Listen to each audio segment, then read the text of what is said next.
¿Las familias en Puerto Rico se preparan para desastres naturales o lo dejan todo para lo último? Vamos a hablar de este tema con el ex comisionado de manejo de emergencias y ex jefe de bomberos de Puerto Rico, Ángel Crespo. Bienvenido. Saludos, enhorabuena, primera vez que vengo y espero que sea la primera de muchas ocasiones. Claro que sí. Los puertorriqueños dejamos todo para lo último cuando se habla de prepararnos para una emergencia. Mira, eso es una buena pregunta y pienso que culturalmente el puertorriqueño hay algunos asuntos que les gusta dejarlo para última hora. Coloquialmente hablando, pues las contribuciones, ¿verdad? Aunque eso ha cambiado. Antes la gente esperaba a las 12 de la noche del 15 de abril, pues, si era posible, para llevar la planilla. Antes. Fíjate, lo que pasa es que últimamente el gobierno ha agilizado el pago del reintegro y quizás personas que antes pagaban con diferentes incentivos y créditos cobran y la gente ya ha averiguado y como le están pagando el reintegro rápido. Lo hacen rápido. Lo hacen rápido cuando les toca. Así que, ¿verdad? Todo va a depender. Sin embargo, la parte de emergencia sí hay algunos de los aspectos que la gente los deja para lo último o el vaciado de góndola todavía sigue siendo un elemento interesante, particularmente con los huracanes. Sin embargo, cuando son sismos o terremotos, que esos pues no avisan y que ya hemos tenido, ¿verdad?, cierta actividad sísmica en la isla, he visto personas que han tomado pasos afirmativos. Entonces también, en los últimos años, yo he estado involucrado con muchas empresas que trabajan con temas de preparación para emergencias. He colaborado con compañías de generadores, baterías para apartamentos, compañías de restauración de daño. Y, por ejemplo, he participado activamente en el fin de semana sin IBU, que me parece que eso ha sido una gran iniciativa, la legislación que permite que el último fin de semana de mayo todos los artículos que tienen que ver con preparación para emergencia están exentos del IBU. Y es un fenómeno social, se ha vuelto un fenómeno. Me explico, el IBU es 11.5%, ¿verdad? De cada dólar que tú pagas en una compra. Pues imagínate si tú compras un generador que cuesta $1,500, sácale el 11.5%, es un descuento importante. Entonces, el puertorriqueño, el boricua, que es aguzado, ha empezado a ver esto y saben que las grandes marcas y compañías en ese fin de semana en particular, aparte de que se economizan el 11.5%, hacen pedidos de inventario y ponen también precios especiales. Yo he visto personas que han comprado un generador con un transfer switch y en la transacción se han economizado cerca de $1,000. Wow. $1,000 es un billete. Entonces, lo de dejarlo para el final, sí hay cosas que las dejan para el final, quizás el agua, la comida, los medicamentos, pero inversiones importantes como son placas fotovoltaicas, baterías, generadores, el puertorriqueño se prepara, guarda unos chavitos y cuando viene ese fin de semana, tú lo notas en las ventas, salen y compran. Pero pude identificar dos cosas cuando hablaste de que las personas están siendo más proactivas. Número uno, con las planillas, porque hay un incentivo de que les van a pagar rápido y los motiva a hacerlo con más tiempo. Y número dos, ahorrarse el IBU. ¿Sabe que parece que hay una tendencia del puertorriqueño de que si hay un beneficio, voy a hacerlo temprano? Si no veo que tengo un beneficio, así lo dejo para lo último. Y así funciona. Oye, ¿cómo tú te sentirías si tienes un cliente o si tuvieras un trabajo, ¿verdad?, donde trabajas de 8 a 5 y te incentivan, te ofrecen algo más por un esfuerzo extra? Es como, por ejemplo, las personas que trabajan por comisión de venta, tú los ves que son bien proactivos, porque si no vendieron, no cobraron. Y mientras más venden, más cobran.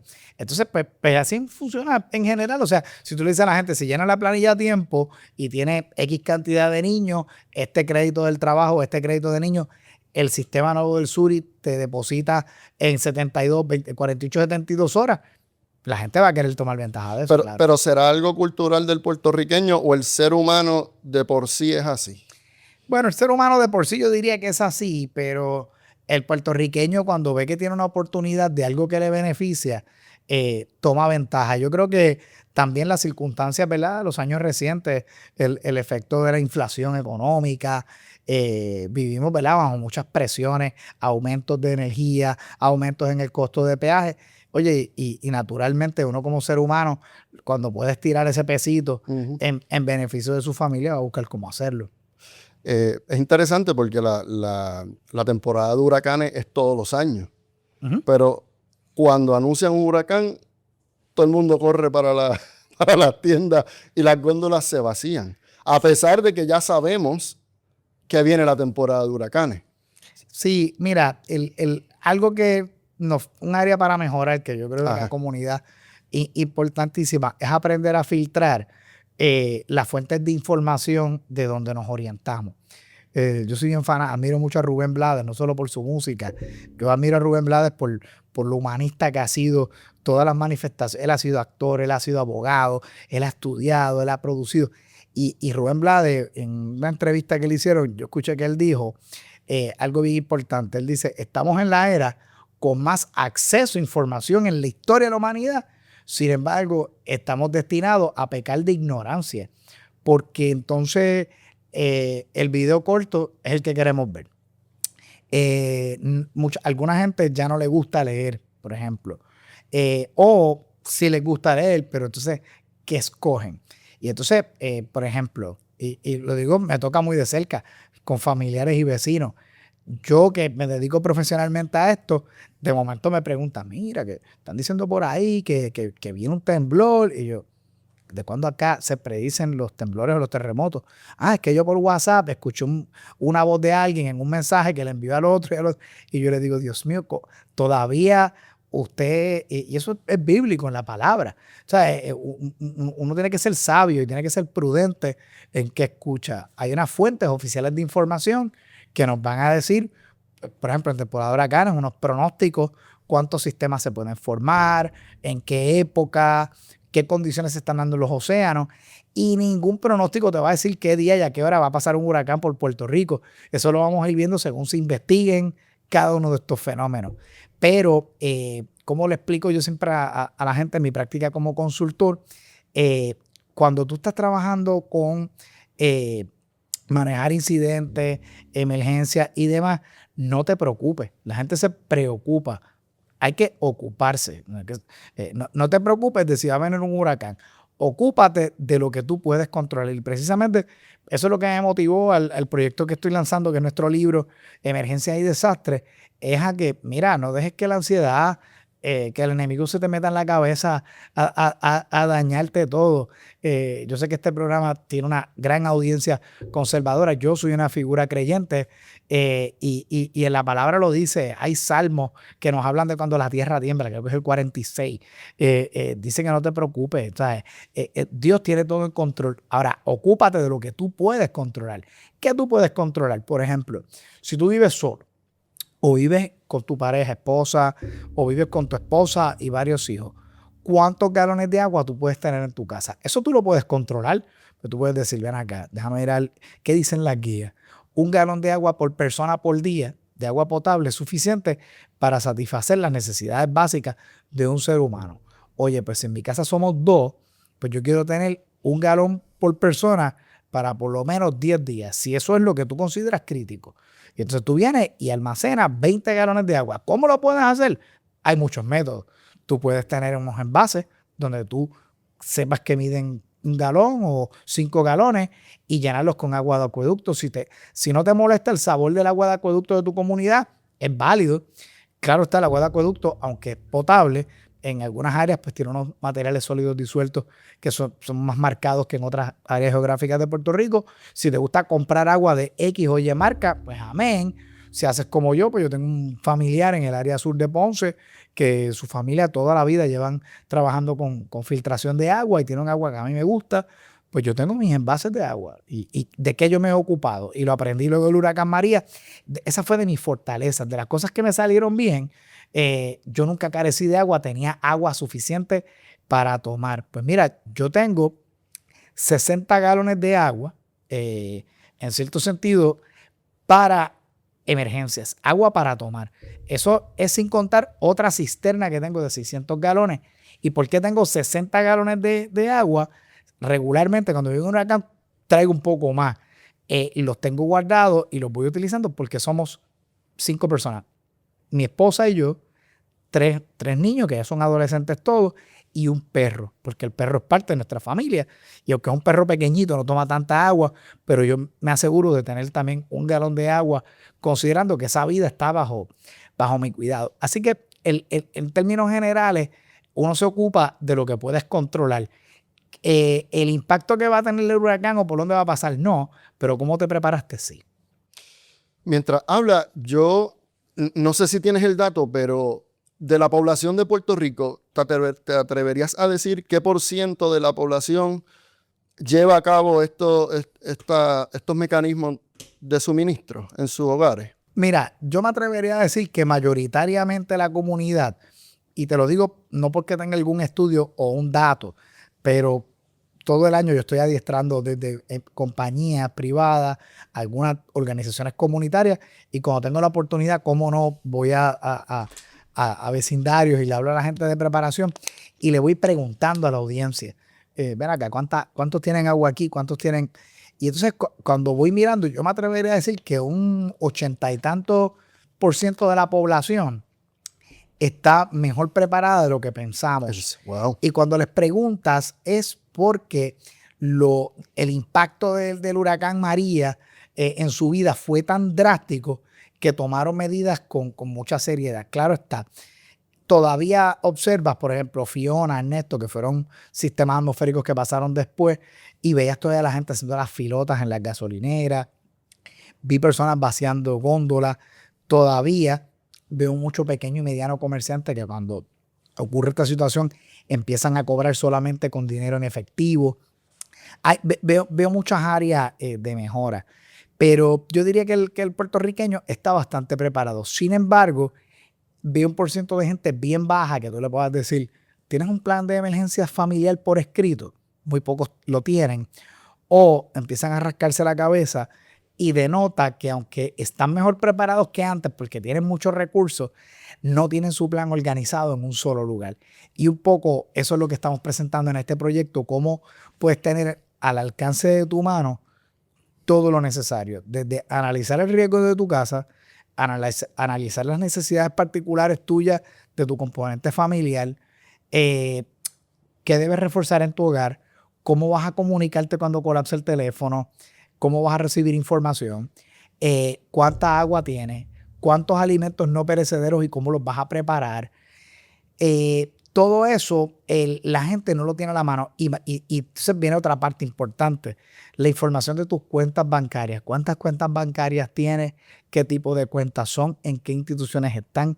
¿Tienes cuentas de inversiones de retiro? ¿Tienes pólizas de seguro? ¿Tu casa está salda o está hipotecada? Eso tiene que ver con los seguros de la protección. Si estás confiando en que te llega una carta del banco informándote que tienes una póliza para los riesgos más comunes de tu propiedad, ok, esa póliza, ¿cuándo fue la última vez que la revisaste? ¿Tú estás seguro que eso cubre la propiedad o también cubre el contenido de lo que tienes dentro de tu hogar? Entonces ya en ese aspecto sí observo que hay mucha gente que necesita organizar mejor esto. Y un tema importante es la cantidad de personas que no tienen título de propiedad de su casa. Y esto es bien, hay un % alto. Por ejemplo, yo soy apellido Crespo. Pues en el barrio mío, Jacanas, en Yabucoa, donde yo me crié, hay un sector que se llama el sector Los Crespos, que viven mis abuelos, y todos los que viven ahí son los parientes y dolientes, y el tío al hijo le heredó un pedazo de la finca, ese hijo del señor al nieto y al otro. Y muchas veces esa gente no tiene ni siquiera un expediente de dominio, por lo tanto viven ahí, todo el mundo reconoce, a veces tienen hasta mensura del solar, pero eso no está actualizado en el registro de la propiedad. Cuando viene un huracán, entonces van a aplicar para asistencia individual, en algunos casos FEMA te adelanta $35,000 o alguna cantidad, pero si no tienes esa evidencia registral, entonces te quedaste no te dieron ni siquiera esa ayuda o no cualificas ni siquiera para financiamientos que dan por emergencia. Todos esos temas son áreas a mejorar y en ese aspecto creo que hay un % bien alto de la población que no está preparada todavía. Según lo que nos has compartido, veo que entonces, que me sorprende el % que me hablas de sobre 80% de personas que están preparadas. Puedo identificar que la preparación viene más en los suministros, no en el plan escrito con todos esos detalles que nos has dado. Mientras habla, pienso que es demasiado de abarcador. Es un plan que tiene muchas ramas y que de alguna forma el gobierno debería intervenir para orientar sobre esto? ¿Crees que el gobierno está haciendo efectivo en orientar sobre estos planes necesarios en la familia? A nivel local, sí. Los municipios, los alcaldes. Y vamos a hablar un poquito de política sin meternos en Seguro. lío. Bueno, sin meternos en el lío no sé, pero... Pero fíjate, ¿sabes por qué no nos vamos a meter en el lío? Porque lo vamos a hacer con elegancia propiamente y no nos vamos a meter en asuntos ideológicos. Mira qué interesante esto. ¿Cuándo tú has visto que desde el 2000 para acá un gobernador ha sido reelecto en este país? Nunca. Búscate del 2000 para acá y hasta antes de esa época, alcaldes reelectos. El porciento es bien alto. Aquí hay alcaldes que llevan gobernando los destinos de su ciudad por 5 términos. ¿Por qué razón? Porque el gobierno local es el que atiende la necesidad inmediata del ciudadano y el ciudadano se siente servido, se siente protegido por el gobierno local. Así que a nivel de gobierno local, sí.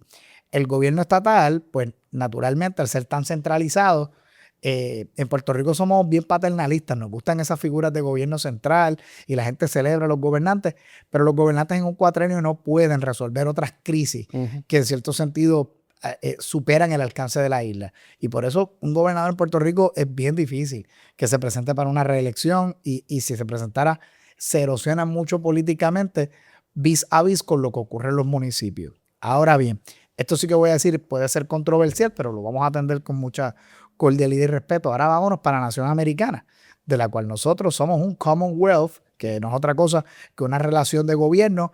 Dependiendo a quién tú le preguntes, pues le ponen 20 epítetos al Estado Libre Asociado. Ahí no nos vamos a parar porque no queremos esa controversia. Entonces, vámonos al gobierno de Estados Unidos. Es un gobierno de dos extremos, el liberal y conservador. Esto es importante entenderlo, porque el Sistema Nacional de Manejo de Incidentes, que es la forma doctrinal y la infraestructura que usa el gobierno federal, le impone el gobierno de Estados Unidos aquí en Puerto Rico. Entonces, ahí vienen otros elementos. El atraso en suministro de ayuda no es porque somos un Commonwealth, no tiene que ver nada con eso. A Hawái, que está de moda la canción y toda la cosa, a Hawái le pasaría lo mismo porque es una isla. Y le pasaría lo mismo a las Islas Marianas y a las Samoas Americanas y a la US Virgin Islands, a cualquier territorio que esté aislado, porque naturalmente el gobierno federal establece lo que le llaman Emergency Management Agreement Compact, que es un contrato para que las jurisdicciones se apoyen. Por eso que la gente, pero es que yo que estoy acá en Orlando, en la Florida, como mi hermano, el tacho, aquí viene un huracán y hay preposicionado 15,000 brigadas, tanta gente. Yo, bueno, claro, porque la carretera I-10 te lleva y te conecta con Atlanta, con el otro, pero aquí lo que tenemos es el Mar Caribe y el Océano Atlántico con el Canal de la Mona con la República Dominicana al lado. Y no tenemos una vía terrestre. Y eso también hay que entenderlo. Y con más razón aún hay que prepararnos. Entonces, para cerrar ya el tema de lo que ocurre a nivel gubernamental, esto es muy controversial. Tiene un presidente de ala conservadora extremista, una persona que sus estilos, ¿verdad?, son tipo espectáculos, generar este tipo de controversia. Eso aviva las huestes políticas que lo eligen a él. Y él está diciendo que él va a eliminar de un plumazo a FEMA porque él dice que los gobiernos estatales tienen mejor capacidad para administrar los fondos. Eso en las gradas, pues, y más en el grupo que lo sigue, gusta. Sin embargo, FEMA, tú no lo puedes eliminar por una orden ejecutiva. FEMA está creado por virtud de ley. Por lo tanto, lejos de estar demonizando más ese sistema que para bien o mal nos ha servido, se pueden buscar alternativas para agilizarlo y ya cerrar esa pregunta de si el gobierno lo está haciendo bien o mal. FEMA tiene 4 grandes programas que se llaman Hazard Mitigation Program, que es para mitigar el impacto con construcción, puentes y demás, y cientos de otras iniciativas. El de Emergency Preparedness, que es todo esto de desarrollar planes, orientar a la comunidad. El National Response Framework, que es la forma en la que respondemos a las emergencias y documentamos todo. Y entonces el Disaster Recovery Plan o parte del ciclo, que es lo controversial aquí, que si el Call 3, que si cuándo van a llegar los fondos, etc. Al final del día, pues los gobiernos son gobiernos y van a ser burocráticos. Los americanos le llaman red tape a la burocracia. Y el red tape no es otra cosa que algo que entorpece, pero naturalmente en los desastres se manejan cantidades muy jugosas de dinero y pues tienen que haber unos controles. Así que volvemos. ¿Te vas a preocupar por eso o te vas a ocupar de lo que tú puedes controlar? Esa debe ser la mentalidad. La actitud es vamos a ocuparnos de lo que nosotros podemos manejar. Y por eso, pues, aquí en el libro Emergencia y Desastre ya está disponible en todas las librerías en Puerto Rico. Es un texto que hemos sido bien cuidadoso. Mira, es un libro que un jovencito de 14 años o más, o una jovencita, 8º grado, ya puede trabajar con él, con su familia. Tiene un análisis completo y todas las herramientas que necesita para desarrollar un plan de emergencia. Hay un capítulo que te lo voy a presentar aquí brevemente en cámara porque me parece bien importante. Son aspectos de salud y seguridad. En Puerto Rico la gente tiene dudas, por ejemplo, dónde instalar un generador, qué distancia entre un tanque de gas y un generador. El gas propano, han ocurrido explosiones y ha sido precisamente por problemas de instalación. Toda esa información la tenemos aquí. Cómo probar si la conexión es segura. Dónde instalar el generador para que las emisiones no te vayan a afectar. El tema del transfer switch. Si estás en un condominio, pues no puedes usar un generador, tienes que usar baterías. El manejo de la gasolina, los detectores que necesitas en tu casa, un detector de humo, un detector de monóxido, detector de propano. Y entonces, así por el estilo, aparte de eso, pues también tiene un capítulo sobre cómo vas a manejar la cantidad de agua que necesitas. Por ejemplo, con una tabla como esta, puedes computar el agua que necesitas. Pero el libro le hemos agregado 2 herramientas bien interesantes. La primera es que escaneas estos códigos QR. El primero te lleva a un playlist de 11 videos, que es como si fuera un concepto de masterclass, donde yo tengo 11 videos que van reforzando lo que estás leyendo en el libro. Y por último, tiene otro código QR que te lleva a un cuaderno, que lo puedes llenar en una computadora o lo puedes bajar y llenarlo a mano, y ahí escribiste el plan de emergencia. Entonces, los que compran el libro ahora, en todas las librerías les regalan este bookmark, mira qué bonito, que tiene la portada del libro, y entonces, como yo digo, tiene las llaves aquí, el QR para los videos y el QR para el cuaderno. Y entonces, yo pues tengo 48 años, me siento muy orgulloso de haber nacido en 1976. Entonces que la generación X nos llama la generación híbrida, porque nacimos sin nada electrónico en las manos y hemos visto toda la evolución electrónica. Y yo les digo a mis hijos, mira, ustedes son más ágiles en algunas plataformas que yo, porque ustedes nacieron con esto. Pero papi, ¿cómo tú te conduces con todo? Pues es que nosotros hemos visto absolutamente todo y hemos tenido que aprender absolutamente todo. Nosotros jugamos Atari. Ellos no han jugado Atari. No jugaron Atari, ni Sega, ni Nintendo del original.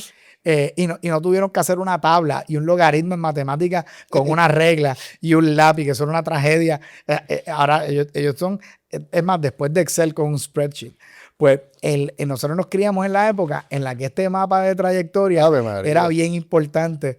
Y esto, pues, parte de mi inspiración con traerlo es que este libro está dedicado a la memoria de Epifanio Jiménez, que fue el último director de la Defensa Civil. Así que cuando compran el libro en este papel que me encanta, tienen entonces el mapita, y vuelvo de nuevo con el tema de los códigos. Epifanio, le dedicamos el libro a él porque Epifanio es el ideal de lo que un director de Defensa Civil debía ser. Era un tipo de calle, con mucha experiencia, pero también al mismo tiempo muy educado. Y Epi tenía un elemento bien importante en su carrera. Aquí, para los que no conocen quién es la figura de Epifanio Jiménez, Epi decía que aquel que fracasa en la planificación, planifica para el desastre. Y tenía toda la razón. Él siempre trae ese concepto de planificar antes, durante y después. Así que cuando fui desarrollando, ¿verdad?, el texto del libro, tenía en mente la figura de Epi. Imagínate, yo empecé en los bomberos en el 97 y de las primeras emergencias más grandes que me tocó trabajar en ella fue el huracán George en el 98 y me tocó ir a un incendio donde se quemó una casa tipo chalet preciosa en Humacao y 2 personas resultaron con quemaduras muy serias. Y yo estaba frustrado porque no teníamos agua en los hidrantes. Fue terrible. Llego a la estación, la imagen de la casa quemada, el padre, el hijo con quemaduras significativas. Y en ese calor de septiembre, el huracán, no hay luz, los generadores de aquella época eran aquello que da mucho ruido. Y me sirve un buchecito de café negro, como decimos, puya así, y habían acabado de prender un generador y prendieron la televisión. y yo extenuado del fuego en el parque de bomba, veo en la televisión a EPI hablando desde el COE, del Centro de Operaciones Emergentes. Cuando yo vi a EPI hablando al pueblo puertorriqueño por los incendios, las explosiones, que guardaran la calma, que se ciñeran a su plan y demás, yo dije, wow, la verdad que este señor es brillante lo que dice. No me voy a imaginar que 16 años más tarde o 18 años más tarde yo iba a estar ocupando su lugar. Wow. Y EPI era un líder político, porque EPI, después de haber sido director de Defensa Civil, estuvo en la legislatura por el Partido Nuevo Progresista. Sin embargo, su ideal político nunca lo distanció de servirle al país, no solamente a su partido, sino ganaba un gobernador del Partido Popular. Allá EPI pidió una cita en la Fortaleza. Mire, a mí me tocó manejar la explosión de Humberto Vidal, aquello y lo otro. Siempre iba donde todos los directores, incluyendo a mí, a la oficina, a darme sabios consejos, como un padre. De verdad que... Y el libro pues se lo dedicamos a él. Vamos a estar en Plaza Carolina en un lanzamiento bien importante el día 2 de agosto, sábado. Vamos a estar allí a las 2 de la tarde con la familia de Epifanio. Vienen básicamente todos los directores pasados de la agencia que están vivos. Viene el comisionado actual de manejo de emergencia. Y es un encuentro, la recepción del libro, que es una publicación independiente, una iniciativa que he tomado, que abrazo con mucha humildad, pero ha tenido una gran acogida en el sector de manejo de emergencia, los muchachos. Y vamos a tener ese encuentro ahí. Yo solo le pido, ¿verdad?, al público que esto es un regalo de vida, un libro que les va a permitir preparar su plan y con el que puedas ayudar a tu vecino y a tu semejante, hermano. Me vienen muchas preguntas mientras estás hablando, pero te pregunto, ¿siempre soñaste con esto que estás viviendo hoy día? ¿O fue algo que la vida te trajo en el camino? Mira, cuando yo era un niño, yo le salvé la vida a un niño en un cuerpo de agua. Ese es el origen de mi vocación. Cuando yo era pequeñito, esta parte no la recuerdo porque si tú me preguntas, si a mí me hipnotizaran cómo hacen, y no vas a encontrar una historia de mi vida en la que yo no sepa nadar. Desde que yo tengo uso de razón, yo sé nadar. Y la razón por la que sé nadar es porque yo era bien inquieto a los 2, 3 años. Yo me tiraba a las piscinas sin pedirle permiso a mi papá. Entonces mi papá estaba asustado de que yo me fuera a ahogar. Y desde bien pequeño me llevaron a donde un instructor de natación en el área de Humacao. ¿Qué pasa? Cuando yo estoy en primero o segundo grado, Manolo Tizol, que es como se llama ese instructor, él era salvavidas y nos daba clases de natación y nos decía, mira, si usted está en un cuerpo de agua y ocurre una situación, esta es la forma correcta. Y nos ponía a practicar eso. Así que eso para mí era algo normal o natural porque me lo enseñaron. Y en un cuerpo de agua, en una quebrada, en un río, yo le salvo la vida a este niño a los 7 años. Y siempre sentí, como le pude salvar la vida a él y a su papá con la ayuda de un tío mío, como que sentí que ese llamado. La historia es bien larga, pero nada, me voy a estudiar a la universidad. Yo no estaba bien claro de lo que iba a estudiar todavía, no estaba bien orientado cuando salgo de escuela superior y caigo en un programa de ingeniería mecánica en la UPR de Carolina. Y cuando estoy ahí, que estoy bien adelantado en el grado, un grado asociado, voy a una farmacéutica, yo dije, contra estar trabajando turnos aquí, yo veía a mi papá trabajando en farmacéuticas también, tantas horas, no sé si esto es lo que yo quiero hacer, pero el aspecto de salud y seguridad, las clases que me dieron de OSHA y demás, me vuelven a levantar ese entusiasmo. Como tuve que estudiar electricidad básica, industrial, tuve que trabajar con caldera y ese tipo de riesgos, me empieza a llamar la atención y ahí interviene un héroe de mi infancia, Colito Abreu, que en paz descanse, un bombero de mi vecindario. Era el papá de una de mis mejores amigas en la escuela y de amistades mías. Y él era bombero, él me inspira. Entonces, ya ahí cuando yo tengo 19 años, que Dios me concede la bendición de lograr entrar a los bomberos, me doy cuenta de que tenía buenas destrezas de comunicación y mis supervisores se dieron cuenta de eso. Me dicen, oye, Crespo, tú te expresas bien. Me ponían a dar un adiestramiento de las mismas cosas que había tomado en la academia con mi turno de trabajo. Entonces, cuando yo caigo a trabajar en la división de educación a la comunidad para ir allá a lo del sueño, a mí siempre me gustó mucho la música y la gente me recuerda por eso porque siempre me crezco en los 80, 90, así que lo que era el rock, el hip hop y la salsa, eso es con lo que yo crecí, me gustaba. Y soy músico natural, me viene. Y entonces, a finales de los 90 empiezo a educar niños utilizando música. Y ese concepto pegó. No había internet en aquella época accesible, pero eso básicamente era una cosa viral a tal nivel que yo en un momento dado tuve que pedir permiso en ética gubernamental porque empiezan a llegar ofertas para ofrecer ese servicio con mi música fuera de Puerto Rico. Ahí los bomberos puertorriqueños de la ciudad de Nueva York me conocieron en un congreso, me llevan al desfile puertorriqueño y básicamente estuve 3 años siendo bombero de Puerto Rico y llevando el mensaje de la prevención de incendios por concepto de mi música. Pues yo miro lo que está ocurriendo, volviendo a las controversias, pero una figura como Bad Bunny, que pues personas, ¿verdad?, conservadoras no les agrada el contenido de su música. Sin embargo, su gesta cultural pues ha dado mucho de qué hablar y en otros aspectos pues ha unido un pueblo, ¿no? Pues mira, yo en aquella época combiné bomba, plena, salsa, hip hop y sí, dembow, pounder, reggaetón y toda esa vaina. Grabé en español y grabé en inglés. La música, eso también está en la palabra, mano. Dios quiere que lo alaben con música. Claro, tú no tienes que discernir y no alejarse, ¿verdad?, de ciertos parámetros, pero para todo lo demás están los gustos, como yo le digo a la gente. Así que sí, ese tema de la música y de la comunicación como que se dio y en cierto aspecto me permitió soñar que se podían hacer cosas distintas vistiendo un uniforme, que fue difícil porque en aquellos años tuve gente que simpatizó o les agradó y muchos de ellos fueron mis supervisores que me estimularon, pero también tenía detractores. Había gente, mira, este tipo, ¿cómo va a estar un bombero cantando rap o haciendo aquello o lo otro? Sin embargo, como le digo a mis hijos, todo lo que tú hagas con orden, siempre buscando agradar al Señor, porque siempre que yo tengo un proyecto en mis manos, se lo pongo en las manos a Dios. Cuando me llegó la oportunidad de escribir este libro, por decirlo de una manera, que ya estaba maduro con la idea, fue una conversación con Douglas Candelario. Douglas es una figura tan conocida en Puerto Rico. Nos tropezamos en un foro y me dice, ¿cómo tú vas a escribir un libro? Y le digo, mira, tengo esta idea. Y me dijo, ¿por qué tú no lo haces? Y nos sentamos un día a tomar un café y me explicó el proceso en el que él mismo publicaba sus libros. Así que, en cierto sentido, siguiendo ese método, lo adapté, pero lo puse en manos de Dios. Yo dije, mira, Dios mío, si este proyecto es para tu agrado, esto no es para protagonismo mío, si esto va a servir para orientar a la comunidad, yo te lo di para que tú me dirijas. Escribir el primer manuscrito me tomó 3 semanas.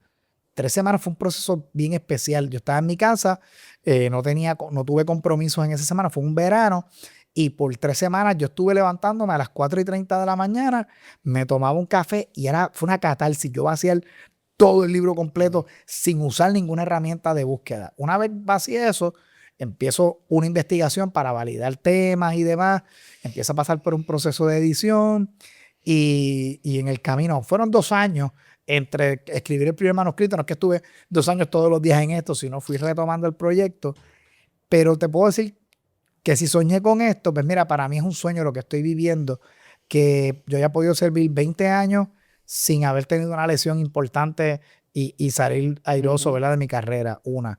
2, que pude dirigir con fondos públicos sin ningún tipo de señalamiento y poniendo en alto la figura del bombero puertorriqueño. Después de mí, han nombrado 4 o 5 bomberos a dirigir los bomberos. Cada uno tiene su estilo, lo hace a su manera, pero eso no era la norma. Antes ponían personas fuera de la agencia a dirigir la agencia, así que fui un canal de bendición para esos compañeros que pues, los gobernantes entendieron que un bombero podía. Entonces, cuando paso a dirigir manejo de emergencia, pues imagínate, es otro sistema que yo conocía muy bien porque siendo bombero yo era coordinador de manejo de emergencia y yo digo, la verdad que Dios mío, qué maravilloso plan tenés conmigo, porque entonces mi último momento público es eso y salir de ahí a mantener mi familia con el conocimiento que pude desarrollar, trabajar de manera privada y poder seguir dedicándome a esto. Pues definitivamente que más que haberlo soñado, o sea, no soñé todo lo que ocurrió, pero sí, yo le hice una promesa a Dios cuando iba a entrar a la academia de bomberos. Yo un día orando le dije a Dios, Dios mío, si tú me das la oportunidad de que me cojan de bombero, porque empezaba a escuchar rumores, mucha gente que aplicaba para bombero y no los llamaban o no los seleccionaban. Yo decía, Dios mío, yo quisiera lograr esto, yo te prometo que yo voy a dar el todo por el todo, que voy a dar lo mejor de mí. Y yo entré en mi primer intento. Eso no pasó por casualidad. Eso fue Dios que tenía eso en mi plan divino. Cuando yo miro ahora cada paso que di, cada institución en la que me matriculé para estudiar, cada curso que tomé en Estados Unidos, yo en aquel momento no lo disfruté, no lo entendía. Ahora miro hacia atrás y digo, wow, la verdad que ha sido, hay gente que habla del destino, ¿no? Yo hablo del plan divino. Si tú pones tu mirada en Jesús y escuchas, sabes escuchar, Dios te habla de muchas maneras. Yo nunca he escuchado la voz de Dios, pero yo he tenido gente que me han visto en un sitio y me han dicho, Crespo, déjame orar por ti. O sea, y me han revelado palabras de muchas maneras y en gran medida eso me ha encaminado a todo lo que hago. No, yo creo que sin duda a veces tratamos de encajonar a Dios en servirle de ciertas formas pues, y ser pastor y estar en un altar, pero creo que lo que tú estás haciendo es un llamado de Dios definitivamente. Es algo que Dios diseñó para ti. Totalmente. Y es una forma de tú mostrar el amor de Dios a los demás, preparándolos, dándoles herramientas. Totalmente. Yo digo, cada cual tiene una misión y hay personas que, yo veo niños que tienen un llamado pastoral de 10 niños y tú lo ves predicando, Dios mío, ¿dónde ese niño? Ese niño tiene una unción, o sea, ese niño vino así. Hay personas que vienen, que han estado en la calle, estos testimonios, ese señor Nicky Cruz, que hasta pandillero fue y se convirtió en un gran líder y una figura que ha inspirado a miles de personas. ¿Sabes? Uno mira todas esas historias, pero como bien dice, un maestro puede estar evangelizando mediante la educación. Una vez yo estaba, no sé si fue una revista que leí con mi papá, de una persona que era un misionero y fue a África, y creo que está una película de eso, y alguien de la congregación de lo del movimiento van allá y ven que él construyó una escuela, hincaron un pozo, tenían un comedor para la comunidad, y la gente, las tribus de alrededor, la panza inflada con lombrices, los niños de él saludables, de esa comunidad, pero observan, no ven versículos bíblicos en las paredes, no ven a nadie, le empiezan a preguntar a los niños sobre la Biblia, sobre la palabra, no tenían conocimiento de eso y le critican, ven acá, tú viniste aquí a hacer labor social o a evangelizar. Y él dijo, yo vine aquí a evangelizar. Ahora es que yo le estoy explicando a ellos quién es Jesucristo y por qué yo estoy aquí. ¿Cómo yo le iba a ministrar palabra a una persona con el estómago vacío, con problemas de salud pública? O sea, yo he transformado la vida de ellos y ahora que ellos ven una nueva vida en ellos, aquí en este mundo, les estoy explicando quién fue el que me trajo a mí. Pues obviamente esas personas van a entender mejor la palabra. Así que sí, el llamado a servir se da en muchos frentes, de muchas maneras distintas y el servicio público es un camino muy bonito que cuando uno lo hace con valor, pues es una forma de agradar a Dios y definitivamente servir a la comunidad. Claro que sí. Eso es. Crespo, gracias. Gracias a ti. ¿Dónde la gente puede conseguir el libro? Mira, el libro está en todas las librerías en Puerto Rico. Casa Norberto, por mencionar, Plaza Las Américas, la librería Norberto González en Río Piedra, El Candil en Ponce, La Casita en Aguadilla. Hay unas librerías que están en todo Puerto Rico, se llaman librería educativa. Esa gente está en San Juan, creo que Bayamón, Ponce, Arecibo, donde quiera que haya librería educativa, ahí está. Si lo quieren pedir a la casa en Puerto Rico, pueden entrar a filospr.com. Ellos te lo envían en Puerto Rico, un costo de $19.99. Entonces, Amazon, desde el 2 de agosto, lo puedes comprar en Amazon en los dos formatos. El formato Kindle, que el día que estamos grabando este episodio está como un pre-order, pero el día 2 de agosto sale Kindle Format, te lo venden en $8.95 porque es para leerlo digitalmente. El paperback, que es este mismo libro, lo tienen en Amazon. Yo le digo a la gente que viven fuera de Puerto Rico, pídelo por Amazon, pero aquí en Puerto Rico, pídeselo a filospr.com, libro 787 lo tiene, y cómpralo en las librerías. Yo creo que a mí me encanta la música. Y desde que volvió la moda esta de tener discos de vinilo otra vez de pasta, estoy viviendo un momento bien lindo con mis hijos, porque antes yo iba en el carro y le ponía Spotify, Amazon Music, mira esta canción qué bonita de mi época, no le ponía mucha atención, pero cuando compro el disco y lo pongo en casa, se sientan, lo ojean, lo miran, y creo que está pasando lo mismo con el mundo del libro. La gente, que el libro, que la materia prima, los libros se hacen de manera responsable, los materiales no van a acabar con los árboles, y cuando tú tienes un libro en la mano no es lo mismo Yo leo digital, porque imagínate, si yo fuera a leer todas las normas de NFPA, el libro necesitaría este cuarto y mucho más. Así que ese tipo de cosas las puedo leer digital, una que otra revista que recibo, pero hay ciertas cosas que jamás en la vida, el libro físico.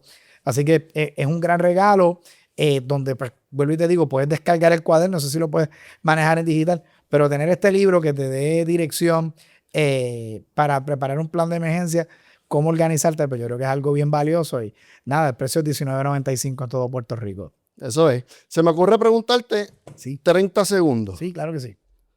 Si tuvieras a Dios de frente ahora mismo, ¿qué le preguntarías o qué le dirías en 30 segundos?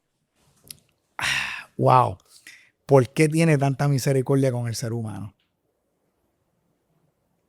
Eso le preguntaría. Y le diría gracias, que se lo digo todos los días. Y me emociono porque su amor y su misericordia es infinita. Pero le preguntaría por qué es tan misericordioso. Es una curiosidad. Gracias. A la orden.